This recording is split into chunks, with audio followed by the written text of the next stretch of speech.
Is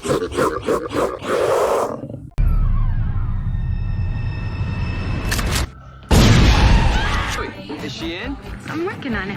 You're coming this weekend, right? Right.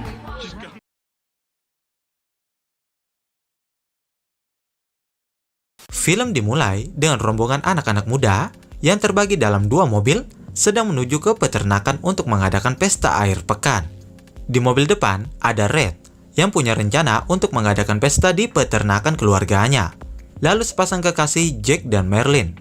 Sedangkan di mobil satunya lagi ada Cole, Bert, dan Mandy.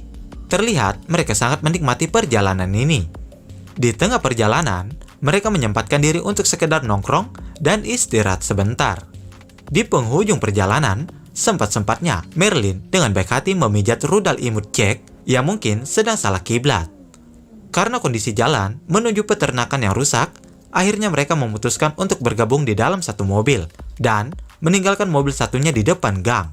Sayangnya, mobil yang akan dipakai ke peternakan tidak muat untuk menampung semua orang. Akhirnya, Mandy dan Bert dengan sukarela berjalan kaki menuju lokasi. Ketika berjalan kaki dengan Mandy, Bert terlihat pengen ngambil kesempatan dengan gadis cantik ini.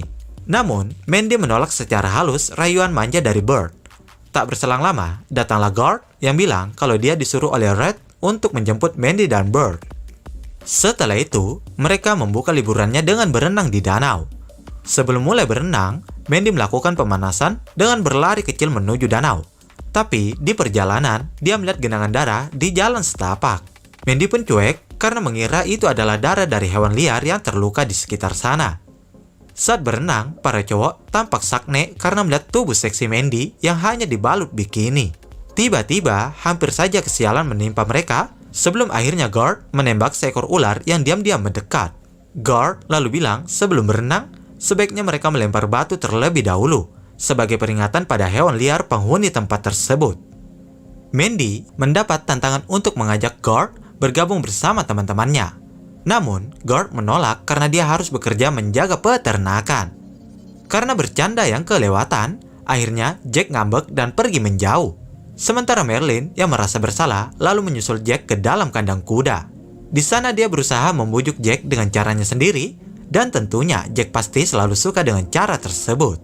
Jack dan Merlin yang sedang asik wek tidak menyadari ada orang lain juga yang berada di kandang itu. Cole yang entah kegerahan atau kegatelan dengan sengaja memperlihatkan badannya keluar jendela. Sementara itu, Guard yang masih waras cuma melihat sebentar lalu pergi entah kemana. Jack yang sudah tersalur hasratnya kemudian meninggalkan Merlin sendirian di kandang kuda dan membawa lampu penerangan satu-satunya di sana. Alhasil, Merlin tidak bisa melihat apapun di sekitarnya. Tiba-tiba, bagian belakang kepala Merlin sudah terkena pukulan dan tersadar dengan mulut disodok dengan ujung senapan. Merlin yang panik berusaha keras mengeluarkan ujung senapan itu dari dalam mulutnya. Namun, sosok misterius itu dengan tenang menghentakkan senapan ke arah bawah yang otomatis merobek mulut Merlin. Di dalam rumah, terlihat Cole yang sedang merintis hutan lebatnya di kamar mandi. Sementara teman-teman yang lain sedang kumpul dan minum di ruang tengah, tiba-tiba dikagetkan dengan listrik yang langsung padam. Bert dengan terpaksa memeriksa generator. Cole yang sedang cukuran pun berteriak meminta bantuan dari dalam kamar mandi. Lalu Red pun mendatanginya. Kemudian disusul dengan Mandy yang ingin mengambil lilin. Ternyata padamnya listrik di sana hanya akal-akalan Jack yang ingin berduaan dengan Mandy. Tentu saja Mandy menolak Jack yang jelas-jelas sudah memiliki pacar. Jack yang mabuk sekaligus kesal karena ditolak oleh Mandy, akhirnya mengambil kunci mobil dan berkeliling mencari Merlin di sekitar peternakan. Tiba-tiba, dia menemukan Merlin sedang duduk lesu di pinggir danau. Jack lantas menghampiri Merlin sambil menyodorkan sebotol minuman. Merlin pun menengok dibarengi dengan semburan darah dari mulutnya. Belum tuntas rasa kaget Jack, tiba-tiba ada sepasang tangan yang mendorongnya sehingga dia tercebur ke danau. Jack refleks muncul ke permukaan, namun sudah disambut oleh suara kokangan senapan yang terdengar di pinggir danau. Jack pun kembali berenang ke dalam danau untuk menyelamatkan diri. Karena kehabisan nafas, akhirnya Jack nekat naik ke daratan. Tapi sialnya, ketika Jack menginjakkan kaki di tanah, tiba-tiba peluru langsung mendarat di dahinya. Cole yang mendengar suara tembakan dari kejauhan, berniat untuk mencari Jack. Sedangkan teman-temannya yang lagi nge-fly, hanya duduk-duduk saja di ruang tengah. Di balik pintu rumah, terlihat Guard yang juga penasaran dari mana suara tembakan tadi berasal. Lalu Guard berkata, apabila dia mendengar ada suara tembakan lagi, maka dia akan menelpon ayahnya Red. Ternyata pelaku yang menyiksa Marlene dan menembak Jack adalah Emmett, sahabat Mandy. Sepertinya kelakuan buruk dari penghuni kampus yang menjadi pemicu perbuatan sadis Emmett. Mandy, Red, Cole, dan Bert yang masih tidak mengetahui ada bahaya yang mengancam nyawa mereka, masih aja santuy menikmati liburan. Kali ini, mereka pindah ke teras rumah sambil bernyanyi diiringi petikan gitar. Namun tiba-tiba muncullah mobil yang dipakai oleh Jack tadi. Tak disangka, pengemudi mobil itu mengarahkan kembang api yang sedang menyala ke teras rumah. Seketika keempat pemuda tadi langsung berlindung dari kembang api itu. Bert yang emosi langsung berlari mengejar mobil yang baru saja kabur. Melihat kondisi yang carut-marut, Guard memutuskan untuk menelpon ayah Red. Namun, karena bujukan dan rayuan Mandy, akhirnya Guard membatalkan niatnya. Setelah jauh, akhirnya mobil yang dikejar Bert berhenti. Bert pun langsung membuka pintu mobil itu dan dia langsung kaget karena ternyata sang pengemudi bukanlah Jack, namun Emmett. Di luar mobil, Emmett berkata kalau dia melihat Bert mendekati Mandy dan Emmett tidak menyukai yang dilihatnya itu. Saat Bert lengah, Emmett langsung menyayat kedua mata Bert. Naluri bertahan hidup Bert pun seketika muncul. Dengan kondisi mata yang sudah rusak, dia merangkak menjauh dari tempat itu. Namun dengan mudah, Emmett menghabisi Bert yang tak berdaya. Keesokan paginya, nampak Red dan Cole sedang tertidur di sofa, sedangkan Mandy dan Guard sedang ngobrol sambil minum kopi. Di sini Mandy cemas kalau teman-temannya tidak kembali ke rumah, dan pada akhirnya Mandy pun terlelap karena kelelahan.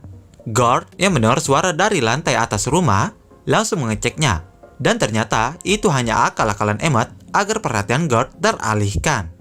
Sementara itu, di lantai bawah, Emmett yang melihat Mandy sedang tertidur pulas, nekat menghampiri dan menyentuh Mandy. Guard yang merasa suara tadi hanya pancingan baginya, langsung bergegas turun dan mengecek kondisi Mandy.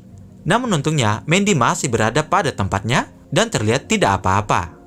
Tapi ketika Mandy terbangun, ia langsung kaget karena melihat huruf magnet di kulkas sudah berubah posisi, serta ada noda darah di rambutnya. Sontak, orang-orang di rumah itu bergegas keluar. Tapi naas, saat baru saja membuka pintu, Guard langsung disambut oleh terjangan peluru di bahu kirinya.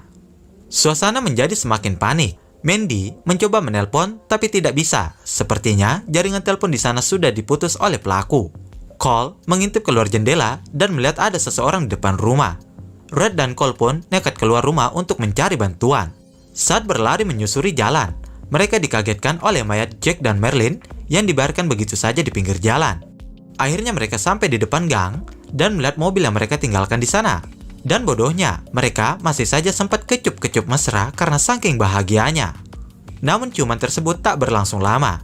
Tiba-tiba terdengar letusan senapan dan mengenai punggung Red. Emmett pun menghampiri mereka. Cole yang merasa dalam bahaya langsung kabur meninggalkan Red yang sedang sekarat. Tanpa tahu arah, Cole bersembunyi di tumpukan jerami di sebuah ladang. Dan di sana dia bertemu dengan mayat Bert yang membuat ia semakin panik. Lalu tiba-tiba mobil yang dikemudikan Emmett sudah berada di dekat Cole yang bersembunyi. Kemudian Cole berlari menghindari kejaran mobil tadi. Di sisi lain, Guard menyuruh Mandy mengambil kunci mobil jeepnya di kabin. Setelah menuntaskan misinya, Mandy lalu keluar dan mendapati Cole yang sedang berlari menghindari dari kejaran mobil. Dan dengan sigap, Mandy berdiri dengan menggenggam pisau. Cole yang melihat Mandy langsung menghampirinya untuk meminta pertolongan. Mandy pun menyambut Cole dengan pelukan erat dan juga disertai dengan tusukan pisau ke perut Cole, dan Cole pun tewas. Ternyata semua peristiwa ini adalah rencana busuk dari Mandy dan Emmett. Pada awalnya, Mandy dan Emmett ingin membalas dendam atas perlakuan buruk dari teman-teman mereka. Lalu, mereka berencana untuk bunuh diri bersama. Namun, Mandy sepertinya punya rencana lain. Dia menolak meminum pil pemberian Emmett dan menjauh. Emmett yang terkejut dengan penolakan Mandy, langsung mendodongkan senapan ke arah Mandy. Mandy yang melihat kemunculan Guard langsung berteriak minta tolong. Tanpa pikir panjang, Guard langsung menembak Emmett. Emmett yang masih hidup kemudian menghampiri Guard dan menebaskan pisau kepadanya. Mandy pun juga sempat menikam bahu Emmett dan langsung melarikan diri. Emmett berlari mengejar Mandy dan mereka terjatuh di sebuah lubang tempat mayat sapi peternakan dibuang. Dengan sisa tenaga yang ada, Mandy dan Emmett pun beradu kekuatan. Namun karena badannya sudah terluka terlalu banyak, Akhirnya Emmett pun mati tak berdaya. Setelah itu, Mandy menghampiri Gord yang terluka ke atas mobil dan akhirnya mereka pergi meninggalkan peternakannya itu.